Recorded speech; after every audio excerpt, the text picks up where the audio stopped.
And now, the Story Studio Hawk and Cleaver presents The Witching Hour.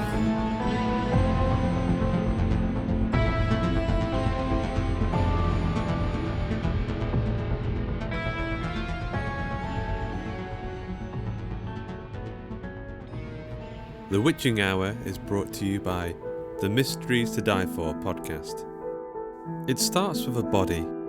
Suspects line up, all have motive, but which one killed? Mysteries to Die For is the podcast for mystery lovers. Season 3 contains the first stories of series detectives like Sherlock Holmes, Monsieur Lecoq, and Hercule Poirot. Can you find the killer before these masters stage their grand reveals? Subscribe to Mysteries to Die For wherever you get your podcasts and put your skills to the test. That's the Mysteries to Die For podcast. The Addict. Written by Kev Harrison. Performed by Georgia Cook. Silvery flames lick the night sky, casting dancing shadows over the masked figures in the circle. Rabbit ears stand to attention on the opposite side of the bonfire, and Jo wonders what nightmares her mind might have conjured had she come for the ritual with the habitual junk coursing through her veins. Overhead, the clouds part as if on cue. The moon glows bold and bright. From her right, a man in a camouflage mask passes Jo a wooden bowl. She watches the almost metallic flames glisten on the surface of the liquid as it sloshes around in the receptacle. She sniffs it, puzzled by the foul scent, before taking a long swallow and passing it on to her left. A shudder works its way through Jo's fragile body as the pungent brew takes effect. She wipes her mouth with the back of a hand. Silvery scar tissue on her wrists and between her fingers shimmer in the firelight. Midnight strikes and the ritual begins. We gathered souls, call to those eternal. Heed our pleas, this time infernal. Grant those worthy with your boundless power their heart's desire this witching hour. And those whose metal may not suffice, may you claim their lives in sacrifice. A bolt of lightning shoots from the cloudless sky, striking the fire and enraging the silvery flames. It's time. Jo spins and is about to step forward when she notices her senses are untethered, eyes struggling to focus. She pauses, lazily allows her eyelids to close. Tonight is the night. Go back, right the wrong, start afresh, just like in the dream. She speaks the mantra in her mind and believes it this time. She opens her eyes once more, sharper now, and strides ahead with renewed purpose. Long grass and errant brambles whip and claw at her bare calves, though she barely notices as she marches onward, desperate to find the hollow tree from the dream that drew her back here after all this time. As the crackle of the bonfire dies away, she tunes into the twin beats of her trainers on the forest floor. The rhythm is hypnotic, seconds stretching into minutes, before the grasping limbs of trees and bushes ghost away to nothing. Instinctively, she pauses. The clearing. A near-perfect circle, some 10 metres across. The trees and bushes at its edge are bent and broken at unnatural angles, as though held back by some invisible force. Calla lilies dot the perimeter, lending the space a funerary mood, while in the centre stands the thick, gnarled form of a towering yew. At the heart of the tree's trunk gapes the hollow, the mouth of darkness. Jo steps tentatively forward, squinting to make out where the darkness ends. She's about to step inside, when something shifts through the forest beyond the clearing in her peripheral vision. Digging into her pocket, she pulls out her phone with trembling hands and turns on the flashlight app. Hello? She swings the arc of light back and forth, bare branches casting skeletal hands and shadows across the trunks of distant oaks. Get a hold of yourself, Joanna. She sashes the phone and takes a breath, eyes forward into the darkness. She reaches out with a bony hand and steps across the threshold.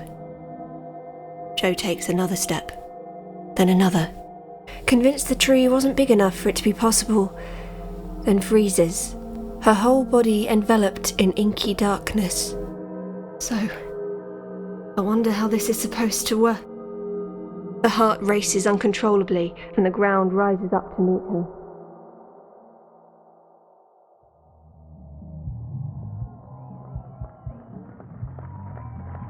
Joe breathes deep and squints against the bright lights in the venue.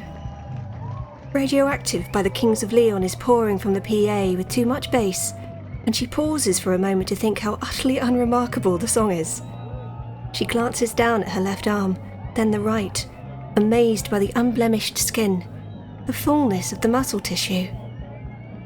It fucking worked. I can't believe... A squeal of feedback wrenches her attention back to the moment. Stig Karlsson is yards away on stage, his soundcheck just completed. He looks down into the crowd area. Their eyes meet, and his stony face softens for a moment into a hint of a smile. He coils the snaking cable of his microphone around the stand and leaves stage left.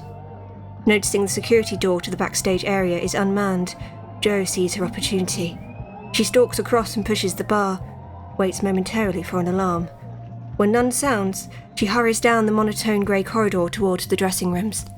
20 yards down, the flickering yellow of the corridor's strip lights gives way to an indigo night sky, 2 sodium lamps eating into it with halos of orange.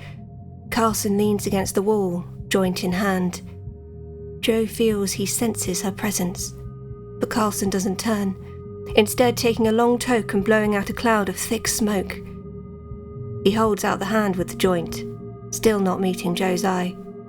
She shuffles on the spot, thinking it over, before giving in. She reaches forward and takes the spliff, bringing it to her lips for a long drag.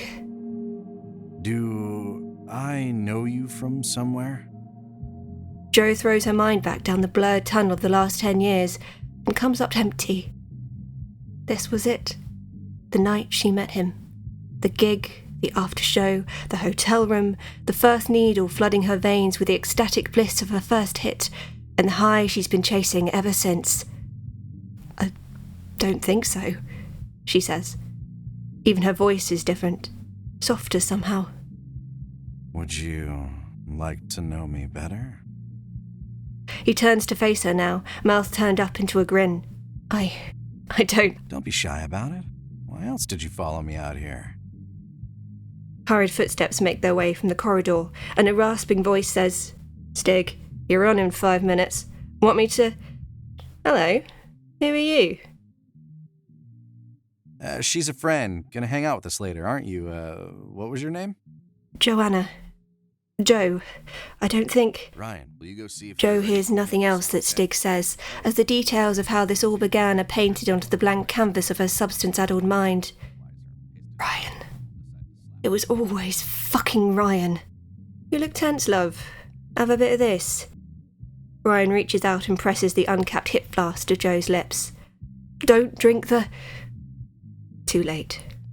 Everything fades to black. Sitting up from the fetal position, Jo spits pine needles and leaf detritus from her chapped lips. As she stands, she sees the tram lines which still extend from her elbows to her wrists. It didn't work. Nothing's changed. Jo pauses on the edge of the tree hollow. Something has changed. Like a heavy veil has been removed from her eyes. Now she knows who is responsible for all of it. Every attempt to get clean, every chance for a fresh start snuffed out by Ryan and his stockpile of poisons. She turns her head one way, then the other, her visual cortex struggling to keep up with the movement. Stepping out into the clearing, the distant glow of the bonfire beckons to her. With a newfound purpose, she stalks forward, trying to focus on the seasickness she supposes has come from the visit to her past self. As her feet trample over the brambles and ferns, she digs the fingernails of one hand into her palm, the pain sharpening her mind and her resolve. The curling fingers of tree branches and ankle-biting tendrils of bracken fade into obscurity as she rediscovers the shameful secrets the bastard has been hiding from her all this time. She plants her right foot on uneven ground and snaps back into the moment. Inches ahead, the earth gives way to the gaping mouth of what looks like an old quarry. She creeps back from the edge, breathing suddenly heavy. Stay focused, Joanna. We'll find Ryan and then we'll fucking murder him. That's not friendly. A familiar voice from behind. Jo spins on her heels, almost losing her footing, and sees a man in the shadow. He's dressed in black combat boots and a matching hoodie. His mask is hewn from dull grey metal, with 4 slender strips of illuminated neon in pink, blue, green and yellow. He shuffles to one side, and the trails left by the neon seem to drag through the air in slow motion, turning Jo's stomach. "Can I offer you a drink?" he says, pulling the hip flask from his pocket. "Go fuck yourself." He unscrews the cap, tips the flask upside down theatrically. "Oh, that's right. You've already had one. I've already added my own secret ingredients to the ritual potion. Thought it might make things a bit more interesting."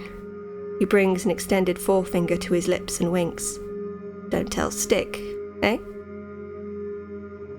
Ryan goes to fasten the hip flask, but his fingers slip and the cap falls into the long grass. Jo sees her chance and bounds forward, hurling herself into him and knocking him to the ground. They land on the sodden earth with a thud. Jo reaches for his neck with one hand, scrabbling behind her for something heavy with the other. Ryan struggles, about to break free, when Jo's searching hand finds a flat pebble. She closes her fingers around it and, screaming, brings it around to strike his masked face.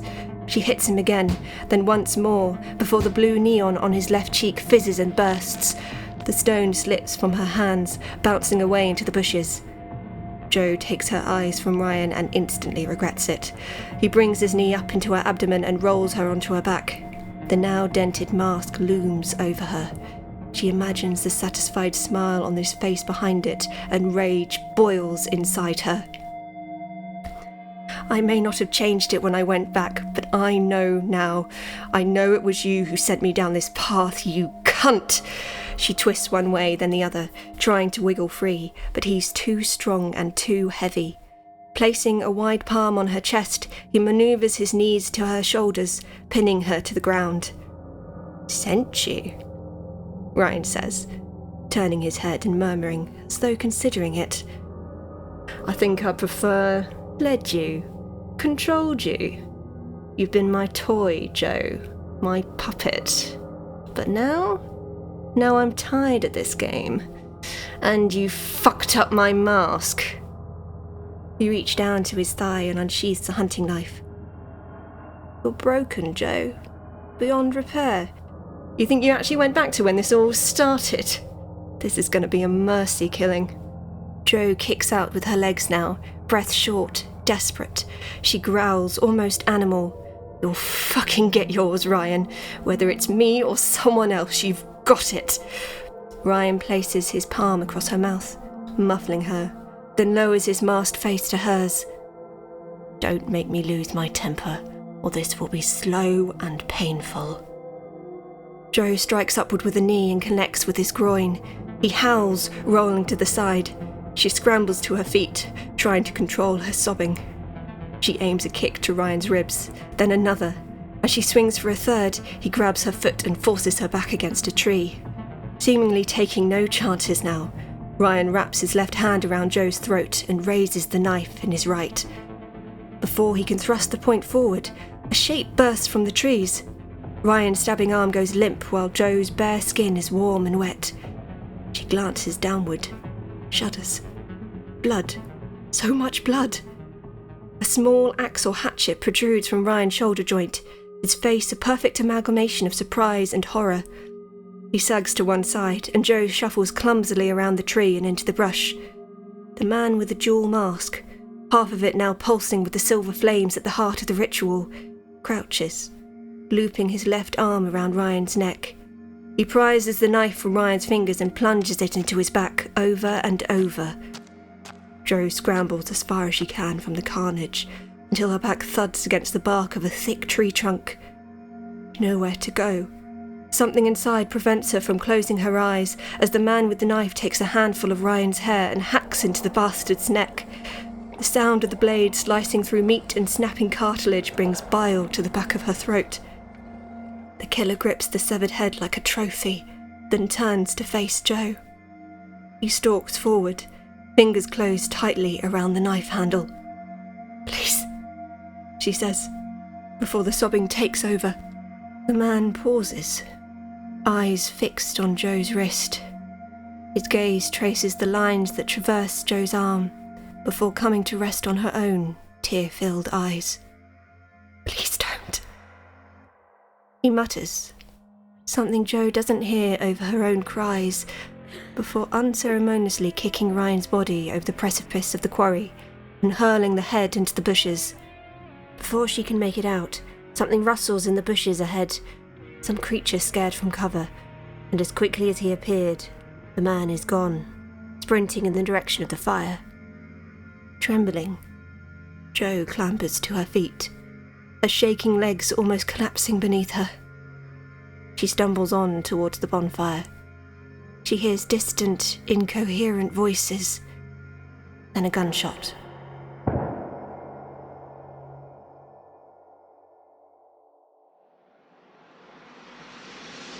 The Witching Hour is a production of the story studio Hawk and Cleaver, directed by Andy Conduit-Turner. Tonight's episode, The Addict, was written by Kev Harrison and performed by Georgia Cook. Music, sound and editing are all from Duncan Muggleton, with additional sound effects from freesound.org. Our entire series is produced under a Creative Commons Attribution, Non-Commercial, No Derivatives license, which, as any schoolchild will tell you, means don't sell it, don't edit it, don't marry it for kind of weird tax evasion purposes, but you can share it as much as you'd like. Until next time,